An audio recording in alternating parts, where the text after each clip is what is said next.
Hello and welcome everybody, it's Karen. I've got another full-size box card video to share with you today.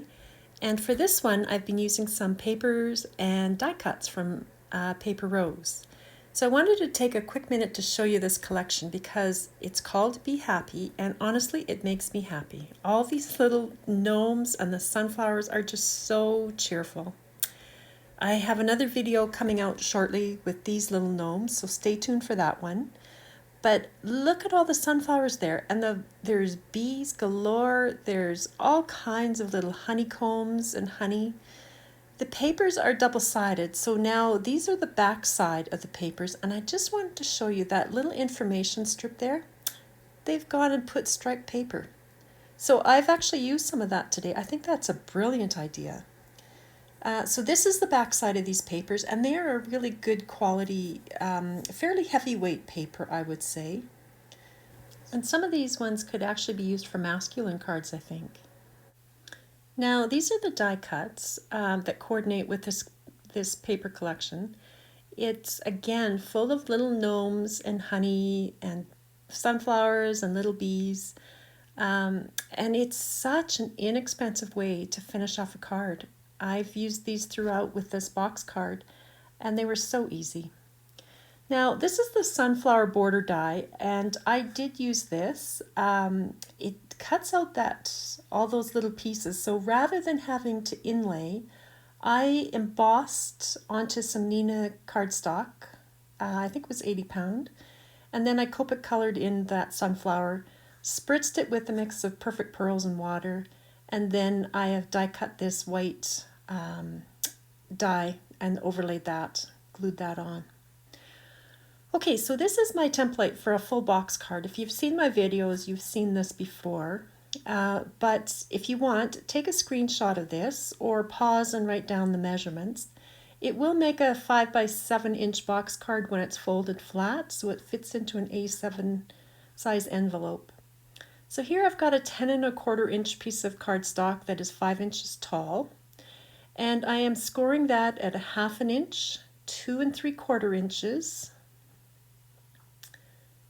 7 1/2 inches, and then again at 9 3/4 inches. And this is actually 80 pound cardstock because I knew I was going to put some pattern paper on the front and side, so I didn't want it to be too thick because that would make it tougher to fold. So 80 pound cardstock, and then I'll put the pattern paper on. So here is the piece of pattern paper I chose for the front. Now, when I cut the sides, I actually like to cut that extra 1/4 inch. So that will go over that front seam, and then you don't have a problem with white cardstock showing through when you glue everything down and fold it. So I like to just add that 1/4 inch. Now to fold this card front and sides, you want to fold along those score lines, and they're all mountain folds. They're all going to go in the same direction, and I'm just burnishing with my bone folder there. So they're all folding into mountain folds like that. And that gives you the start of the box shape. So that's the front and the two sides. Now before I die cut the middle, I'm going to attach this pattern paper. So this is what I do. I'm just putting a bead of glue along that extra 1/4 inch and on the front of the card. And you want to line up the score line on that pattern paper piece with the score line on the card front itself. And I'm just making sure that all of these folds will still bend, that I haven't, covered over where I wasn't supposed to cover over, and that it's stretching around the score lines. So I do that on both of these. So again, just lining it up with the score line on that tab, making sure it's in the right spot and that it bends in the middle, and then I can put the pattern paper on the front. And that I cut to be the same width as the base of the card. Now I used a circle die. I'm actually not sure how wide that one is, but use what you have in your stash. It doesn't have to be a circle, maybe a hexagon or square, whatever you've got. Now this pattern paper I decided to use for my background, so I've just cut a piece to match that 4 3/4 by 5 inch back piece. And here I am using little scraps of 5¼ inch wide white cardstock. I've used Distress Oxide inks in Rustic Wilderness, Mowed Lawn, and Twisted Citron, I believe, and just spritzed it with water.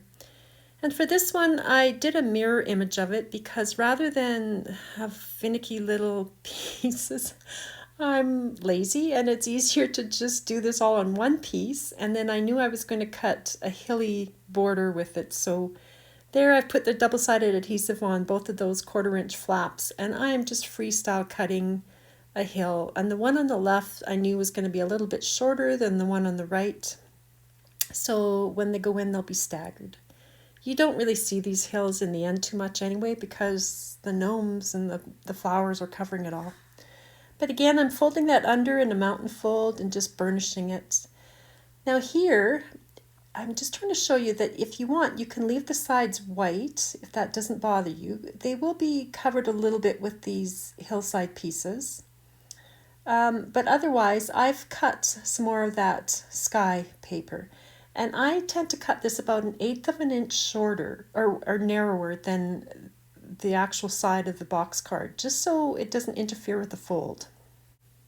And I've put some double-sided adhesive tape on the inside of those tabs that attach to the back there.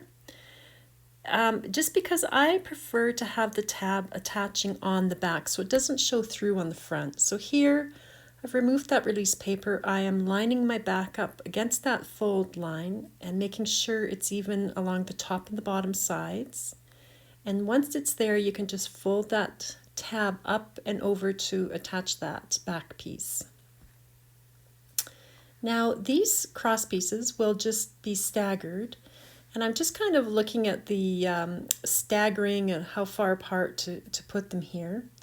So for the first one, I'm removing that release paper, I'm lining up the bottom, and I'm placing it fairly close to the back. Once you have it there, you just fold the tab down and stick it down, and then fold out that right edge. And then this one will be moved a little bit further left of that one, so you're just kind of trying to evenly space on that side edge there.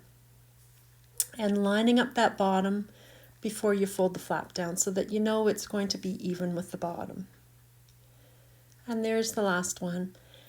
So on each of those, I've folded them over to the right and I've lifted up that extra tab there on the right side. And now you can remove the release paper on all 3 of those. I like to turn it so it's away from me. You want to make sure that those bottom edges are even. And I am really folding down flat this front of the box card. You want it to be flat so when you put it in an envelope it will go flat. And now to attach the last part of the back, you want to be able to fold this flap over. I am holding that box card down flat as I can with my left hand. If you can't fold the flap over, you probably have to trim off just a little bit, maybe 1/8 inch off the back edge, just so that it will go flat. And of course, now that you've got it all stuck down, you have to bend this back and forth, just let it figure out which way it's meant to go. And it will stand up all on its own then. Okay, so I have now sort of positioned these die cuts where I think I sort of want them to go. I use some low-tack tape for this. I like the Scotch Wall Safe tape because it's really a nice low-tack tape. But I've sort of positioned things and I'm just trying to figure out where to put the last of these. I've either glued my die cuts down now to those hillsides, or here I've got a little strip of acetate and I am going to suspend this little bee from the top there. So I've attached him with double-sided tape to one side of that acetate strip, and I'm just trimming it down now so it won't extend past the top. And just putting another piece of double-sided tape down. And then he can be stuck back down in place so that he's hanging down from up above. So a few of the die cuts I did put on acetate strips inside, and others I just glued directly to those cross pieces. Now on the back where those tabs are, if that bothers you, what I do is I cut another back piece and I just glue that over on top.